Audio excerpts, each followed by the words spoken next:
Hey everyone, so this is a preview for UCLA versus Washington State. The Cougars are a one-win team. They got lucky through one win against Southern Methodist University. Kind of a, definitely they played with a lot of heart. I give them credit to get that win, but they are the cellar doormat team of the Pac-10. Just like Syracuse is for the Big East, Baylor used to be the doormat for the Big 12. Nowadays, I think it's Colorado. Maybe I'm wrong there, but yeah. There's just a doormat team we're playing, and we're going into their house in the Palouse, in Pullman, Washington, and we got to prove out there that we do not let down and win games we're supposed to win. So UCLA has definitely a lot of highs they're riding off from the win against Washington. Jake Locker made our defense look like a high school one. I saw some of the tape, not all of it.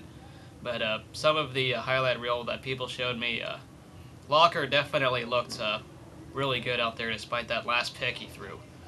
Our defense is going to need to make sure we step it up when it matters. Washington State is an injured team. I mean, even their best players are out. So on paper, this is a really depleted team. Should be a blowout, but I can't guarantee. I wish that could happen, but we'll see. Jeff Tuel is their quarterback, but it's reported he's injured. If that's the case, then Marshall Lobestale would become the starter, who was the freshman last year. He got a little bit of playing time before he was injured, so we'll see that. Washington State runs a spread defense. Them and Oregon are the only two who run the spread. Everyone else is a pro-style offense. They have an okay running game, with Dwight Tardy. Unfortunately, James Montgomery was injured. And he's out for the year. He's the Cal transfer. Unfortunately, Montgomery never got to show that what he can do up there. But they're definitely not good on offense on paper. On defense, they're very injured, and a lot of their starters are out, especially that secondary. Something's got to give between a bad offense versus bad defense, because our offense is so-so. There's spark that we've had, but we're not consistent enough. The defense has to make sure we don't let down with allowing a run, because we've had a lot of those third downs, and they've turned into first downs. We got to prevent that third down conversion rate and lower that a little bit, because we've been clumsy. On the other side, also with passing, there were times Courtney Viney got owned, or times Sheldon Price has been getting owned. I'll give Sheldon Price some patience, because he's a true freshman, but definitely, even Alteron Werner's had times of getting owned. There were times, so we got to watch out secondary-wise if Tuel's been able to throw on us, because he's thrown on a few defenses this year. Some of his stats don't look bad, despite their record. So we got to be careful of that on defense, but stop the run and stop those third down conversions. We still got to avoid those personal foul penalties on third down. There's also stupid penalties we commit, and it's very frustrating to watch, so we got to prevent that as well.